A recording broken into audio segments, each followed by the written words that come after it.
To hear is true. The names have been changed to protect the innocent. Dragnet, brought to you by Chesterfield. This is the best, Chesterfield. And the time to change, today.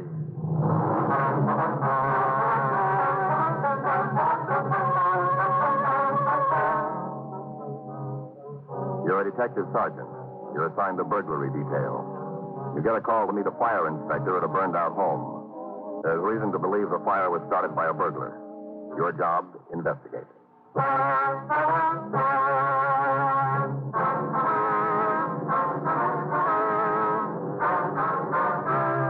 Dragnet, the documented drama of an actual crime. For the next 30 minutes, in cooperation with the Los Angeles Police Department, you will travel step by step on the side of the law through an actual case transcribed from official police files. From beginning to end, from crime to punishment, Dragnet is the story of your police force in action.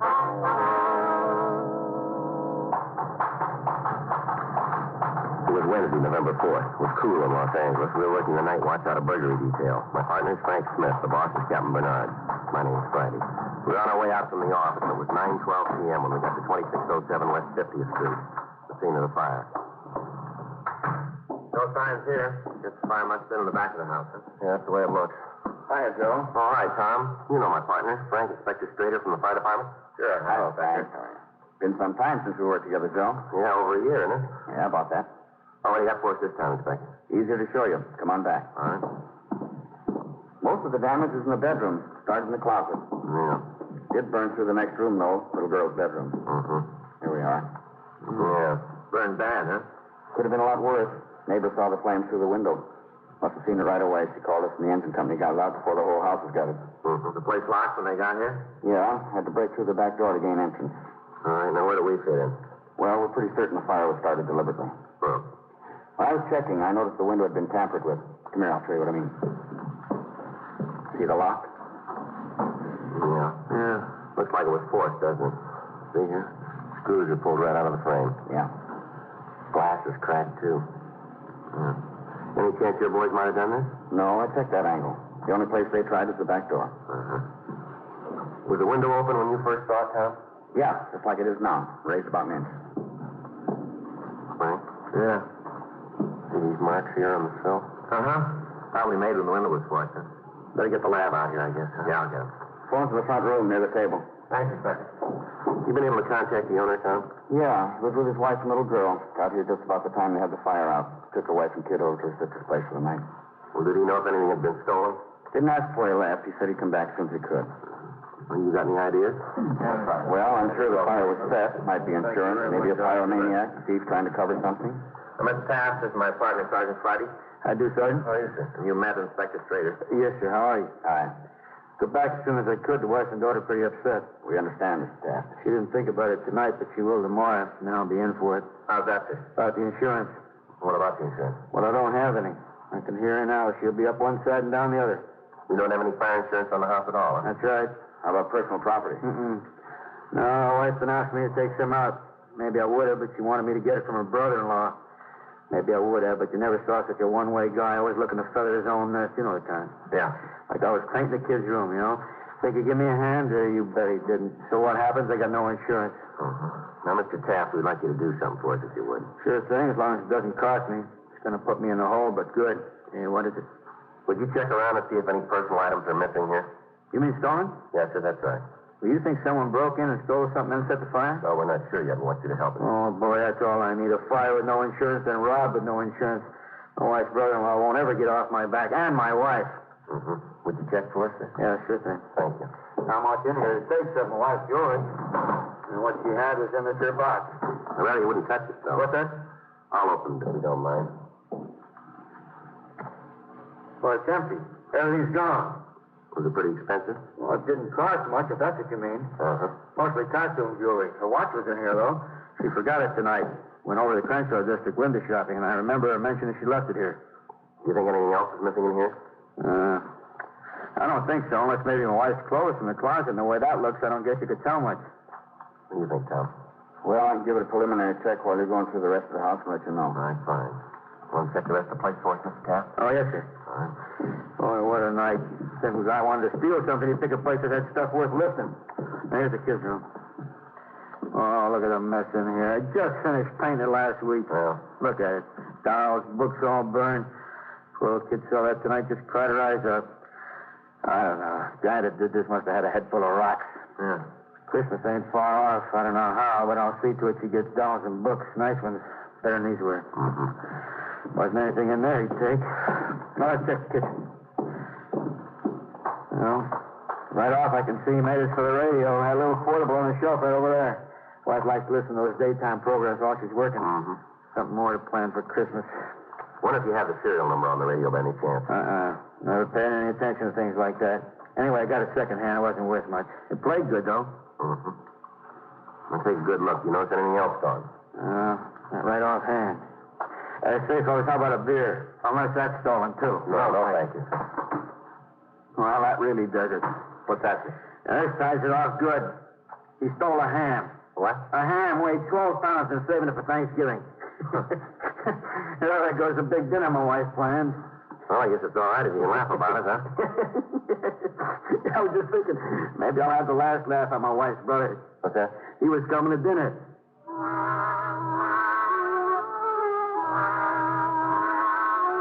Further examination of the kitchen showed that about 20 cans of food had been taken. Angus Taft looked through the rest of the house, but he said he didn't think anything else was missing. Inspector Tom Strader said he was fairly sure there were no clothes in the closet when it burned.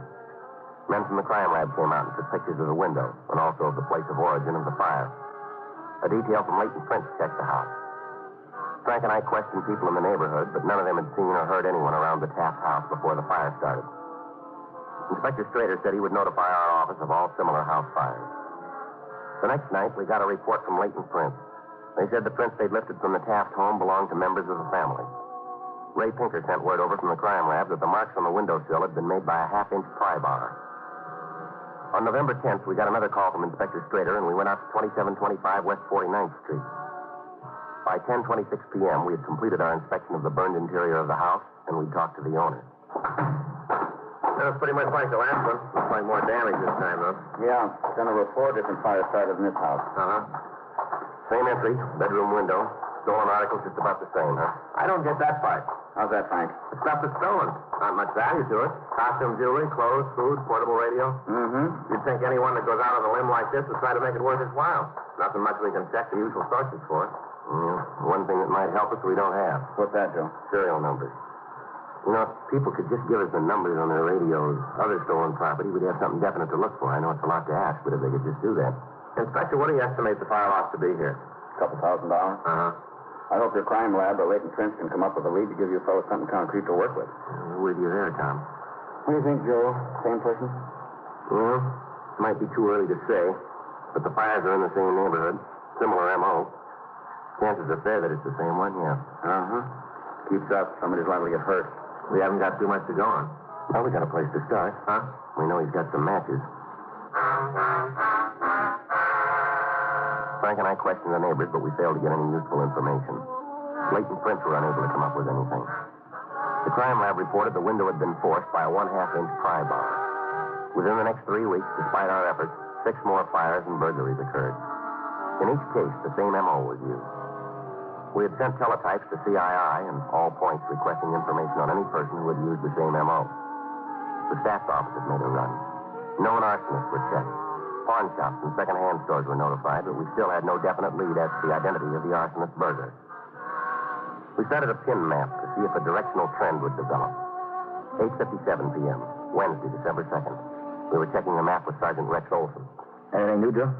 Well, we've had a few burglaries further west, up in here, but no fires. Mm-hmm. How about the M.O.? Same.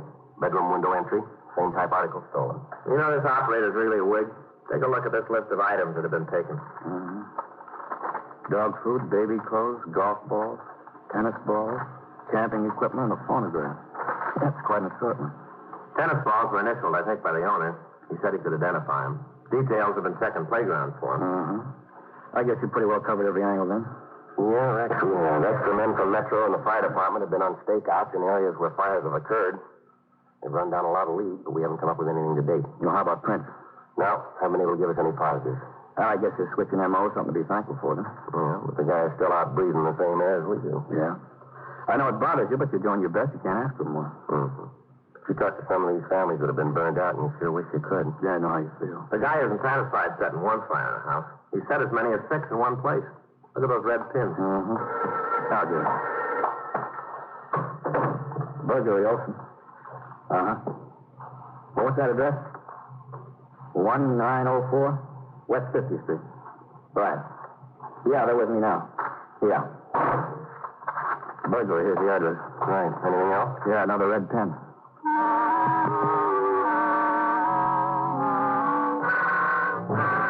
We drove out to the address on 50th Street. Like the other homes hit by the arsonist burglar, it was a small one-story house. Inspector Strader showed us where 5 fires had been started. The main damage was in the rear of the building. Entry had been made through a bedroom window. We called the crime lab and latent prints. The owner, a Mr. Quentin Bates, arrived and checked for missing property. 10:27 p.m. We came to the living room. Well, right offhand, I'd say nothing was missing in here. Walter, it's possible he just didn't take anything from this room. Why do you say that, Sergeant? Well, no fire was started in here. Now, we found in other homes, the burglar usually starts a fire in a room where he takes something. Let's see. Mr. Bates. Yeah? This bottle of perfume that's missing, you said it was initials? That's right. I gave it to my wife for her birthday. It was monogrammed LCB in gold letters. It wasn't really expensive. Mm-hmm. LCB. In fact, nothing that was taken was of too much value. Why should a person go to the trouble of breaking a house to steal comic books? It doesn't make sense. And now you said your daughter's name was written on the book. Yeah, my wife always writes her name Carol on them. You know how kids trade them back and forth. Mm-hmm. My daughter takes after her mother, never wants to throw anything away. I've had over 100 comic books. Mm-hmm. In fact, there's a lot of junk I wish he had taken. And just left the house the way it was without starting the fires. That's what we understand. Now about the coins that were taken. Yeah? This is the first time that any money's been stolen. But what did he take? About $2 worth of coins. Not much to help you there, is there? Yes, as it might be. They're American coins that can be spent. Now, the fact that they're old may give us a lead if somebody tries to spend them. Mm-hmm. Kind of a long shot, isn't it? Yes, sir, maybe. But this person hasn't given us much choice. Now, do you think you could give us the dates on the coins? Well, I can't, but my wife may be able to. They belong to her. Like I told you, she never gets rid of anything. Mm-hmm. She got them from an aunt a couple, 3 weeks ago. I told her that since they were old, they might be worth more than just the regular value. Yes, sir. So she took them to some shop, you know, where they handle old money. Man there told her they weren't in demand, only worth a nickel, dime, whatever it was. I needed change for cigarettes one day, but she wouldn't give them to me. Anything old she hangs on to. Well, you can see the junk around here. Mm-hmm. You think you can get those dates for us? I'll try, but like I said, if the person that did this had just forgot about the fire part and carted off some of the other junk, he'd have been doing me a big favor. Yes, sir, but they don't have that in mind. What do you mean? To help anybody. We got the description and the dates of the coins from Mrs. Bates. All officers were given the information. From our pin map, we figured our suspect might live near Cimarron Street and Vernon Avenue. We spent several days contacting all the businesses in that vicinity and gave each owner a complete description of the coins. We asked them to get the license number or address of any person that might pass them and to call us right away. In the meantime, Leighton Prince sent word from the window ledge at the home of the last burglary and fire that they had lifted several clean prints. 5 days went by. Monday, December 7th. The store owner called us regarding the coins. Frank and I drove out to the corner of Cimarron Street and 43rd Place, a small neighborhood variety store. Morning, can I help you? Police officer. Oh, you are? Yes, ma'am. We went to see you the other day. Oh, well, just a moment till I get my glasses on. I was trying a new glass cleaner on them just before you came in. I don't see much without them anymore. There. Oh, Siri, now I remember you. You came in about the old money. Yes, ma'am, that's right. We got your call. Well, it's a good thing I had my glasses on about an hour ago. What do you mean, ma'am? When I got those coins. Otherwise, maybe I wouldn't have noticed. Then you took in some money answering the description we gave you, did you? The first customer this morning, I guess maybe that's why I took particular notice. Mm-hmm. I called the number on the card you gave me right away. It was very cooperative of you, ma'am. Only doing my duty as I see it. You men are trying to uphold the law, and as a citizen, I feel it's my job to help you. Any way I can. Yes, ma'am. Now, what if we might see the coins? Okie dokie, I'll get them for you. Thank you. When I saw that they were that old money, like you told me about, I didn't put them in the register. Oh, no. I popped them into this jelly box I keep pins in, see? Uh-huh. Maybe I'd better dump them out on the safe. All right, fine. I wouldn't want you to stick your fingers. It's easy to get blood poisoning. Mm-hmm. You got that list, Frank? Yes. Thank you. Here. Are they the ones you're looking for? Just a minute here. Let me check. Yes, ma'am. Oh, how wonderful.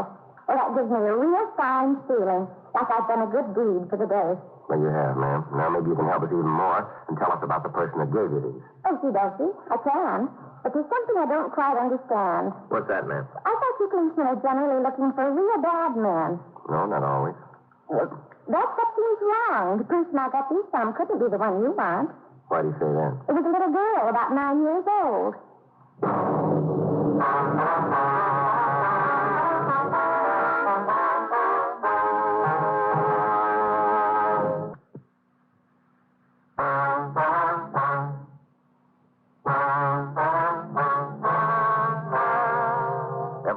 The owner told us that when the little girl had left, he'd followed her to a house about 3 blocks away. We gave her a receipt for the coins and drove over to 2216 West 43rd Place, the address he'd given us. Frank drove past the house slowly, and we saw a 1940 Plymouth sedan parked in the driveway. On the second trip, I got the license number of the vehicle. We called the office, and they sent out another team to stake out the place. We went back to the office and called DMV. They gave us the name Lyndon Granger as the legal owner. We checked the name through R&I and found that he had 5 arrests for burglary as a juvenile.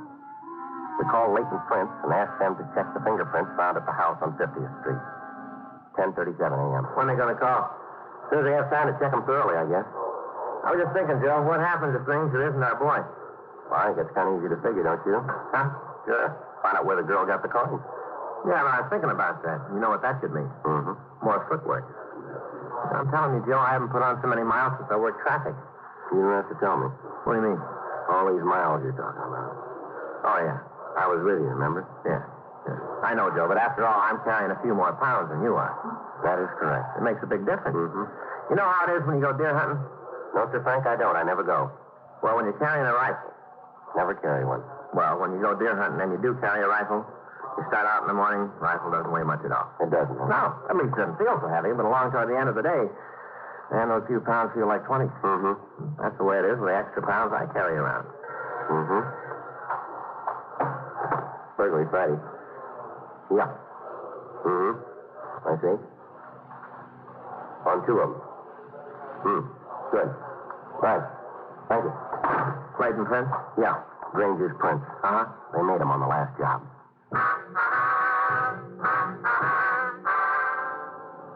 The fact that Granger's prints tied him in with the last fire burglary was enough to get a complaint, but we wanted an airtight case. We decided to follow the suspect that night. Another team was set out to relieve the stakeout on his home.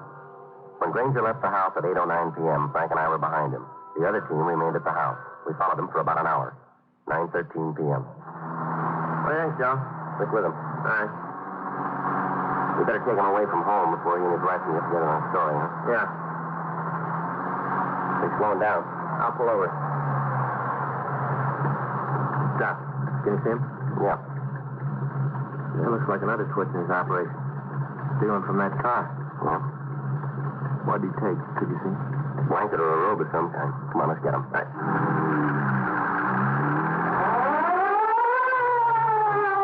All right, Granger. Don't put it in gear, police officer. Making a run for it. He's going to hit that car. Come on. Out of the car, Granger. Come on, move. Come on. What? Come on, get out. Fast. Hands over your head. Right there. Keep your hands up. All right. Did you say police officers? Yeah. Yeah. All right. Get your hands behind your back now. Oh, I didn't hear you too good. I wouldn't have taken off if I'd known you was cops. That's the truth. If I was you, I'd believe that. That's so? Well, I'm just going to feel terrible if you guys don't believe me. Well, now that's too bad. Huh? We don't.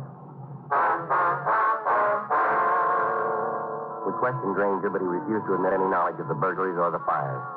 We met the other team on stakeout, and they took him into custody while we went in to talk to his wife. We identified ourselves, and she told us to come in. Shut up, Fortune. Be quiet. Don't worry about him. He won't bite. Dog's no good for anything except to eat and sleep. Oh, I didn't take him with him tonight. What's that, ma'am? My husband goes out just about every night and takes the dog with him. Not tonight. Under my feet every minute. Is anybody else in this house besides you? What? Are you alone here? Yeah, except for that mutt. Why? Well, you don't mind if we look around, do you? Don't you believe me? We have to check. Sure. You have to. I ain't hiding nobody. Go ahead. I'll check it, Joe. You want to sit down, Miss Granger? Why? You gonna be here for stuff? There are a few things we have to ask you. Shut up, Fortune. What do you want to ask? What kind of work does your husband do? He's a window washer. Well, who's his employer? Nobody. Does he work for a business concern of any kind? You mean like a store? That's right. Yeah, but he watches windows for people, too. You know, at houses. Mm-hmm. Joe, Yeah. found this on the dresser in the bedroom. Hey, what are you doing with my perfume? This belonged to you? You took it out of my room, didn't you? Where'd you get it? My husband? Did he say where he got it? Yeah, all-night market. How about these initials here? LCB. Well, sure, that's why I got the keep. He said they were closing them out. Your husband goes out every night, doesn't he? Yeah? Has he brought other things home from this same market? Why you ask? Just tell us, has he? Yeah. What? Something wrong? Did he do something? What other things did he bring home? I don't think I'll tell you. Oh, that's up to you, Miss Granger. It would be a lot better for you if he told us the truth. How about what? Things your husband has brought home. I thought there was something wrong, but he said he got them at the market. Mm-hmm. Did he steal them? We think he did, yeah. Makes sense. Seems to, doesn't it? I was thinking of the perfume. I thought it's funny he'd spend money like that. He doesn't think that much of me. What's that? He thinks more of that dog than he does of me. Gave me the perfume, and the next day he put most of it on Fortune. How's that? The dog. He put most of the perfume on the dog. You got close, you can still smell it. Look at that collar. Pretty, isn't it? All jewels. Bet he didn't steal that. Not for his dog. What else did he bring home? Food, clothes, magazines, all kinds of things. Where are they? Food we ate. Other stuff, I don't know for sure. Some of it's in the garage. You want to show us? All right. We can go out the front door if it's closed. All right. Do you have any children, Miss Granger? No. Pretty dark. Get my flashlight. You know if your husband's had any old coins recently? Yeah. Gave them to me.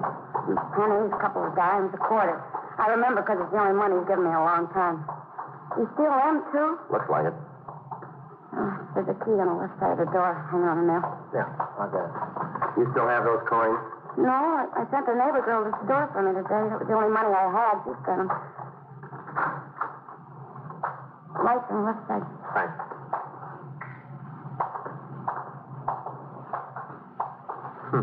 Comic books. What was that name, Joe? Carol. Yeah, checks right down the line. This camping equipment. Is this something you got at that market, too? Yeah, I guess so. You never bought any, I can remember. Wouldn't be any reason. He'd never take me camping. Do you know what's in this box? No. Do you know where the key is for the lock? No. Guess you'd have him. Let me give you that hammer. Yeah. You gonna break the lock? Yeah.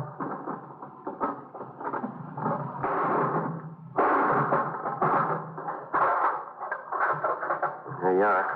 Clocks, watches, costumes, jewelry. Yeah, tennis ball, a couple old coins, $50. Mm-hmm. You mean my husband stole all these things?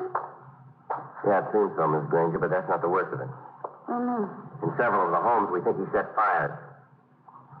That mean I'm guilty, too? No, ma'am, not necessarily. Not if you didn't know about it. I didn't know. He never told me. Mm-hmm. I'm not about him. Then it's up to me. Mm-hmm. You come in here and say my husband's a thief. Hearing it like this, that's not easy to take. Well, there's one other thing, Miss Granger. What? Not easy to say.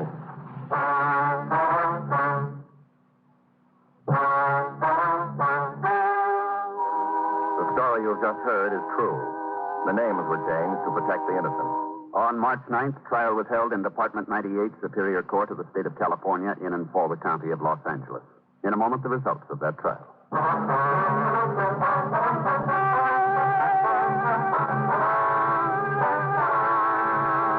Lyndon Frederick Granger was tried and convicted of burglary in the first degree, 5 counts, and of arson, 4 counts. He received sentence as prescribed by law. Burglary in the first degree is punishable by imprisonment for a period of not less than 5 years. Arson is punishable by imprisonment for a period of from 2 to 20 years in the state penitentiary.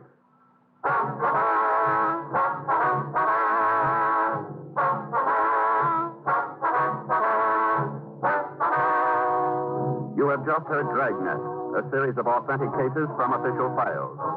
Technical advice comes from the Office of Chief of Police W.H. Parker, Los Angeles Police Department. Technical advisors, Captain Jack Donahoe, Sergeant Marty Wynn, Sergeant Vance Brasher.